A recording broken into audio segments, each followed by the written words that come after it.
Hey guys, so talking through just an entire game here, we're playing the emergency landing anomaly. Mainly the thing to think about with this one is you kind of want to lean into the tier 2 reroll comps, the main ones being ballers and tier 2 nagas. Um, Really, if you have any like hero power that can like generate cards that are generally good, something like Silas could potentially work. I end up going with Ozamot here because he kind of plays into that whole reroll kind of mentality. Also, in the late game, it will give an extra ping. My assumption is there's going to be a lot of divine shields in these kind of comps. Um, in the early game, I really just try to take away as many of the bad cards as possible. Turn 3 is a kind of interesting one where I take away Patient Scout. I know the Divine Shields are going to be important, so I leave that. And then I do leave the 3/3 Elemental just so I can potentially lean into Ballers still. I do have a econ start here, and really my plan for turn 4 is if I don't have a like true tier 2 comp, I'm just going to try to fast level and outscale everyone else. My assumption is people are going to be doing just those tier 2 rerolls, and there's probably going to be a longer game because people are going to generally be taking less damage during this. So yeah, we're able to level up, and going into turn 5 here, we're on Tavern Tier 3. It's a pretty bad shop. I do buy the gold, just I think really you should always buy the gold, and then I just take out minions that I don't think are super relevant. And then I take the level up just because it's a bad shop. Generally, for this, my plan is like I'm gonna probably be taking a little bit of damage here, but hopefully it's not too much. I get kind of lucky that I only take 3 here, which is a super good result. And then my plan is to kind of stabilize here on Tavern Tier 4. So yeah, I get one kind of um, stabilize, and then I get the free rolls, and then I try to just find as many solid tier 4 minions that can kind of give me a little bit of direction. Just because I'm not really leaning Quillboards at all, I end up taking that Tavern Tier 4 one out, and that will hopefully just give me better luck at getting some better stuff. I do take out the Poet, just that can kind of enable me to do a bunch of dragon stuff. But you can see, like, people are still on Tavern Tier 2. They're doing rerolls. I'm able to do a greedy level up here because I get to face a really early ghost.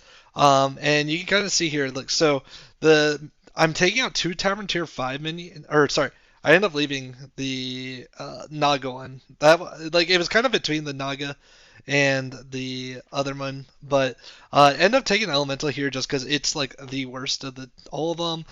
But I'm definitely leaning into Dragons now that I got another Drake starting to scale super early. I got some Poets too, so ideally my plan is to try and find something like a Nightbane that I can get some attack on it with the Nether, and then get the attack over to my other minions using the Poets.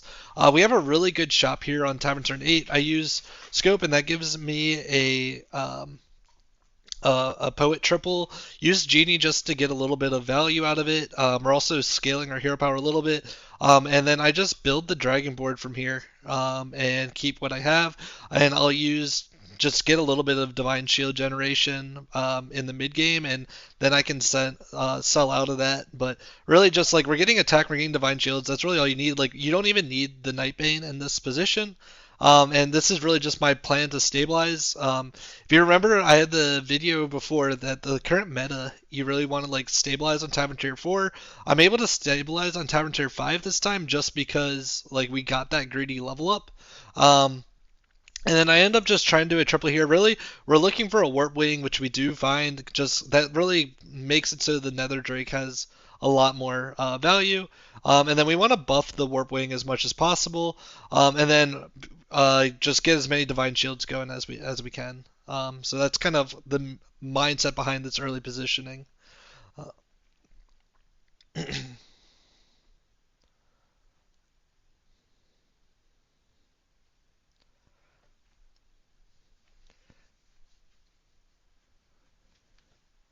All right, turn 10. We have another just no ghost fight. So I take the greed level up to 6. And then I've just kind of looked for any dragons. I do buy the armor just because we are going to be taking a little bit of damage. Armor, I think, is a little bit more value in this um, this anomaly because people are leaning on Tavern Tier 2. They're going to be doing a lot less damage, so armor kind of disproportionately, like normally an armor might only get you one fight, this time it might get you two kind of thing. And now from here we're just kind of getting the dragons that have like the most long-term like ability. Really, I end up selling out the Amber because we have our Divine Shields on pretty much everything. We should be able to finish up next couple fights. And then we have, I end up really liking the Stormbreaker. I think that's his name. There's just a lot of ways to get a lot of attack on it, and because we have the Divine Shields, it's going to be able to almost guarantee go 2-for-1. I'm going to end up taking the Titus here. Really, we have two main mindsets with it. One, we can use it to get potentially more Divine Shields. Also, it's going to enable us to take a Nightbane, and because we've been scaling up the Nether Drake, we're not really as upset with this kind of late Nightbane. You'll see here, it's kind of a big question of like, what do I do here? I end up actually selling out of all the Divine Shield generation here because we have all of it, and my mindset is that I want as much scaling now to try and get scaling done by like turn 15, 16-ish. And really the way I'm doing that is I'm going to be buffing the Nightbane as much as I possibly can, and then using Titus to get that spread as far as I possibly can. And really it's just try to get as many buffs specifically on that Warp Wing and the Stormbreaker because those will be my two like longest lasting minions. I might eventually sell out of the Poet. I'm not completely sure here, and then I'll probably eventually sell out of the other scaling units. Amber is really good, or it's not Amber, but this Prize Protodrake, I think, is the one that's giving buffs to my board. Just that's a way to give a little bit more attack over to the Nightbane, especially because it's next to the Poet, where it's just getting like an extra like doubled buffs, and that's then exponentially scaled because we have a Titus on the board. So kind of think about how you can kind of make those kind of things just get more out of every single buff is really important with this kind of comp. Right now we're at 5, so because there's still 5 people left, my plan is to keep just scaling as much as I can. Getting Divine Shields here is going to kind of be my late game play. So right now it's just get as many stats, and then eventually I'll probably sell out of some of the like scaling units and play more Divine Shields in the last couple fights. You'll see here that like we're doing okay against people, but you still see these people are sitting on tier 2, and this is what I meant where armor can get you more in this anomaly. Because you see, like, I took 3 damage on turn 14, which is absolutely insane. And that's really how armor can get you 2 fights. If you don't hit those Tavern Tier 2 comps early, really just playing it for the like late game scaling, you should be okay. From here, the plan still just keep trying to get as much scaling as possible with the Nether Drake. I end up swapping my positioning a little bit. My Storm Dragon, he's got enough attack that I want to get some of the buffs to be permanent on my other Divine Shield Dragons. And you'll see here, with me taking out the that guy, we're now down to 4 people. So at some point I need to start thinking about going more all in and playing less of the scaling. So right now the main scaling minions are the Nightbane, the Nether Drake, and the Titus. Titus can potentially flex into those late game Divine Shields potentially. Nether Drake at some point I can probably sell off because Nether Drake's really just there to make the Nightbane better and make it so it was able to scale faster, and it's kind of already done that job. Something to note though, like going into this last fight, I am noticing that I am 2-hitting, which is a little bit unfortunate and means that I am not as buffed as I need to be. However, my assumption here is that I will be able to win that with Divine Shields. So what I do from here, try to just buff 2 Nightbanes, and from here just try to get my attack on the Warp Wing, get attack, proc the Nether Drake here is actually interesting. I don't know if I actually like that in hindsight. But from here, it's really just like try to get attack. I end up playing a Nightbane here that's still pretty good, that's still able to help, and I get another Nadina. So I have kind of my late game Divine Shields already set up here. So I have Divine Shields. I have my attack scaling. I'm kind of right now thinking what, like, if I want to sell off, if I want to keep scaling. I think I end up getting rid of one of the demons here. Yeah. So I end up playing the poet. My mindset here is I need more. Like, I've already got my Nightbane scaled high enough.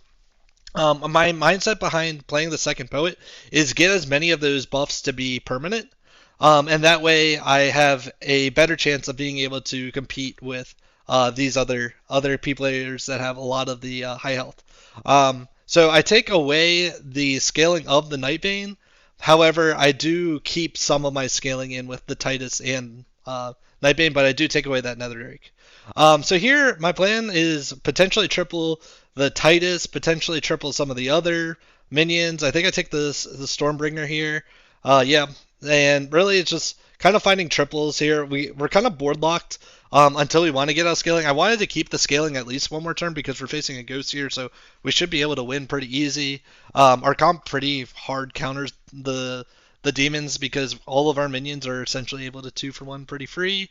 So yeah, we're now on turn 19, so we're insanely late game. Um, we're able to triple Titus, which is pretty good. Um, but yeah, I think yeah, I'll be honest. I don't even know why I'm taking Caligos in these. I probably should have taken like literally anything else. In hindsight, buffing the shop would be really important because then I can put a little bit more health on like scam units in the late game. Something that does really well into these like divine shield comps is something like having a couple Leroys. But in this fight, we end up tying. Still the same thing. It's just like I need to try and get as much scaling as I possibly can going into the late game. Um, so yeah,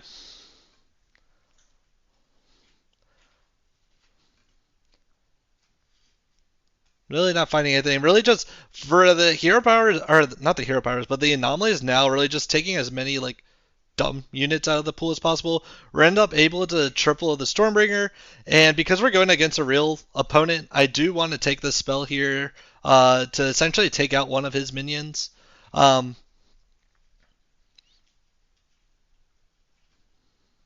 but yeah, we're still just continuing the theme of scaling while also trying to like just play as competitive as we can. So yeah, pretty good win. I think this takes him out. Yeah, so now we're going into just 1v1s. So now I probably should start moving out of like the scaling units as much as possible and start moving towards as many like scam and as many divine shields as I can. So I end up taking as many of the Nadinas as I can. I end up selling out of the Nightbane. I can still keep the Titus because it does work with Nadina. But I do play like the start of combat. I do play a single Nadina here. Optionally, like I probably could have even thought about selling off Titus and playing two Nadina. Just that kind of makes it so it's a little bit more mitigated. My hero power is still relevant, where it's like essentially taking off a single divine shield every round. So the Azamat hero power is still relevant in these like late game kind of things. But really, what I'm trying to play around now is I need to start thinking about how is he going to beat me, and that's most likely going to be around him being able to like blaster off my divine shields and then get hits before my Nadina is able to re-divine shield myself. So you can see that he's now playing just like some scam, like not scam, but like he's taking off my, trying to take my divine shields off before his like reapply.